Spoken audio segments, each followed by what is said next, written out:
నమస్తే. ఇన్నాళ్ళు నన్ను సపోర్ట్ చేస్తూ, ఎంకరేజ్ చేస్తూ మీ ప్రేమని నాకు అందిస్తున్న ప్రతి ఒక్కరికి కృతజ్ఞతలు. అలాగే ఈ వీడియో కూడా ఖచ్చితంగా మీకు ఉపయోగపడుతుంది. లైక్, షేర్ అండ్ సబ్స్క్రైబ్ చేసి మీ సపోర్ట్‌ని నాకు అందించండి. అలాగే ఈ వీడియో పట్ల మీకున్న అభిప్రాయాన్ని కామెంట్ సెక్షన్‌లో కామెంట్ చేసి తెలియజేయండి. ఇప్పుడు వీడియోని చూద్దాం. ఓం శ్రీ గణేశాయ నమః. ఓం శ్రీ విష్ణురూపాయ నమః శివాయ. నమస్కారం అండి. 2024 జూలై మాసంలో ద్వాదశ రాశి వాళ్ళ మాస ఫలితాలు ఎలా ఉందో తెలుసుకుందాం. దానికన్నా ముందు ఈ ఒక మాసంలో అంటే 2024 జూలై మాసంలో గ్రహ సంచారం ఎలా ఉందో తెలుసుకుందాం. అంటే ఏ గ్రహాలు ఏ రాశిలో సంచారం చేస్తున్నారు అని తెలుసుకుందాం. ముఖ్యంగా రాహు మీనరాశిలో సంచారం, కేతు కన్యా రాశిలో సంచారం, శని భగవాన్ కుంభంలో సంచారం అయితే ఈ ఒక మాసం నుంచి వక్రించి సంచారం ప్రారంభం చేస్తున్నారు. గురువు గారు వృషభంలో సంచారం. ఇక కుజుడు జూలై 12వ తేదీ వరకు మేషరాశిలో సంచారం, తదుపరి వృషభ రాశిలో సంచారం.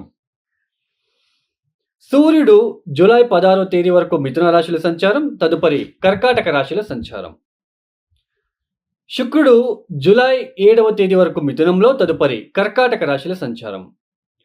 ఇక్కడ శుక్రుడు ఈ యొక్క జూలై 11వ తేదీ తర్వాత అస్తంగత త్యాగం చేస్తున్నాడు. అంటే ఉదయిస్తున్నాడు అని అర్థం. ఇన్ని రోజులు మౌఢ్యమి జరిగింది, శుక్ర మౌఢ్యమి. సో ఇక మీద ఉదయిస్తున్నాడని చెప్పుకోవచ్చు.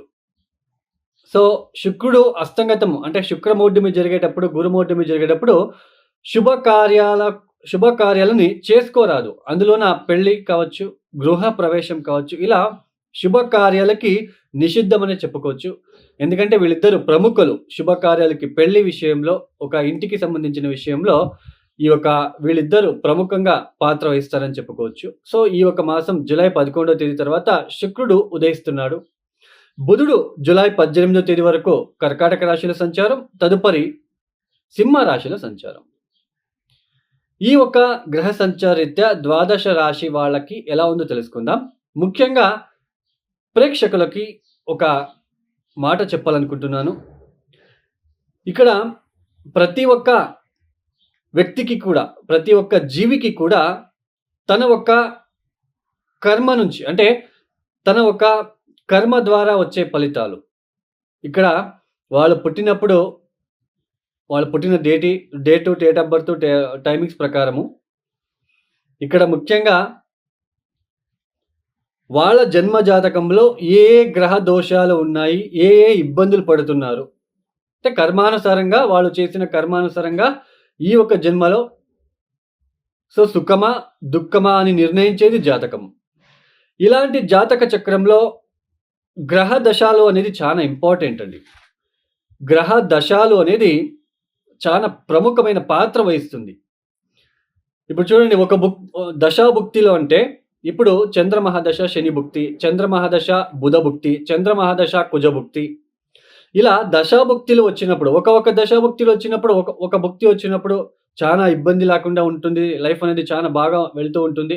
ఒక భుక్తి వచ్చినప్పుడు చాలా ఇబ్బందులు పడాల్సి ఉంటుంది. ఇలా దశాభుక్తులు ఫెయిల్ అయినప్పుడు గోచారంలో, ఇప్పుడు రాశి ఫలితాలు మనం చెప్పుకుంటున్నాం కదా. సో దశాభుక్తులు ఫెయిల్ అయినప్పుడు గోచారంలో ఉంటున్న ఒక గ్రహ సంచారాల వల్ల, ఇప్పుడు గురుబలం ఉంది, శని బలం ఉంది అన్నప్పుడు దశాభుక్తులు ఫెయిల్ అయినప్పుడు ఇవి ఆదుకుంటాయి మనల్ని.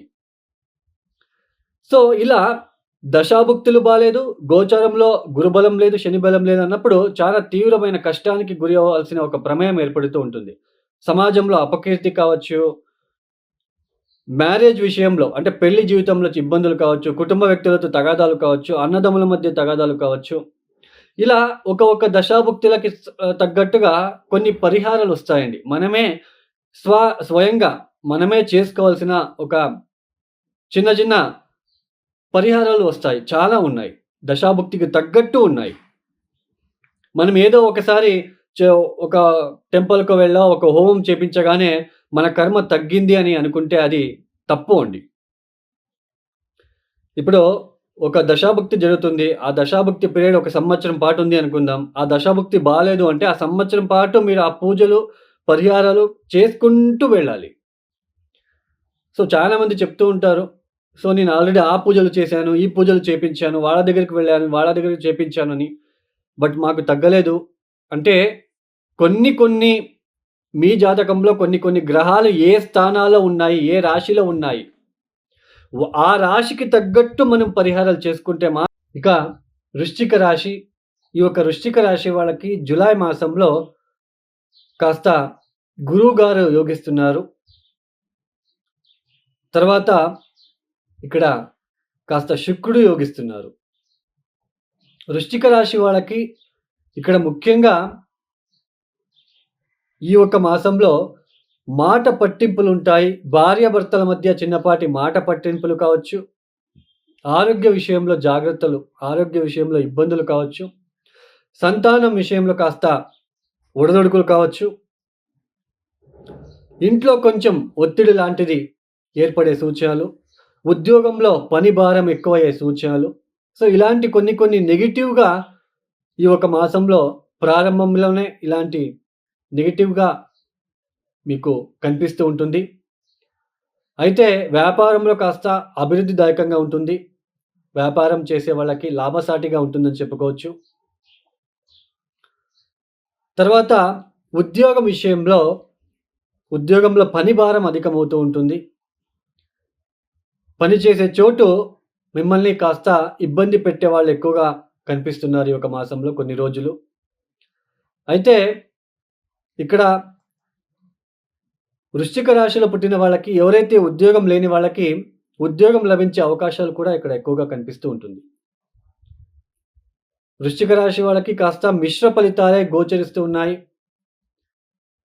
ఆర్థికంగా కొన్ని ఖర్చులు ఎక్కువ అయ్యే సూచనలు కనిపిస్తున్నాయి. బట్ ఇక్కడ మెయిన్ ఏంటి అంటే గురువు బలం ఉంటుంది కాబట్టి ఎన్ని ఇబ్బందులొచ్చినా తగ్గిపోతూ ఉంటుంది. అక్కడికక్కడే సొల్యూషన్ కూడా దొరుకుతూ ఉంటుంది. ఇక్కడ వృత్తి వ్యాపారాల్లో కొన్ని అనుకోని పని భారం, శారీరక శ్రమ పెరగడం లాంటిది, ఓవర్ టైమ్ లాంటిది పని చేసే ఒక ఆస్కారము, ఇలాంటివి కూడా ఎక్కువగా ఉంటుంది. ఈ ఒక్క మాసం కొద్దిగా ఇలాంటి ఫలితాలు ఎక్కువగా గోచరిస్తున్నాయి. ఇక్కడ ముఖ్యంగా వ్యాపారంలో అభివృద్ధి కనిపిస్తూ ఉంటుంది. వ్యాపారంలో కాస్త అభివృద్ధి ఉంటుంది. ఈ ఒక రిసర్చ్ ఓరియెంటెడ్ సాఫ్ట్‌వేర్ రంగంలో పనిచేసేవాళ్ళు, మీడియా రంగంలో పనిచేసేవాళ్ళు, ఫిల్మ్ యాక్టర్స్ వాళ్ళకి కాస్త అనుకూలించే ఒక మార్గంలోనే వెళ్తూ ఉంటుంది. చతుర్థ స్థానంలో శని వక్రించారు. విద్యార్థులు బాగా చదువుకోవాల్సిన ఒక ప్రమేయం ఏర్పడుతూ ఉంటుంది. తల్లికి సంబంధించిన విషయంలో, తల్లికి ఆరోగ్య సంబంధమైన ఒక విషయంలో కాస్త ఇబ్బందిగా మారే సూచనలు కూడా ఉంటుంది. ఈ విషయంలో జాగ్రత్తగా చూసుకోండి. మొత్తానికి ఈ ఒక వృశ్చిక రాశి వాళ్ళకి కాస్త మిశ్రమ కాలం అనే చెప్పుకోవచ్చు. ఈ యొక్క వృశ్చిక రాశి వాళ్ళు తప్పనిసరిగా మీరు చేసుకోవాల్సిందల్లా పంచమ స్థానంలో ఉంటున్న రాహు, తర్వాత ఇక్కడ చతుర్థ స్థానంలో ఉంటున్న శనికి కొద్దిగా పరిహారాలు చేసుకోండి.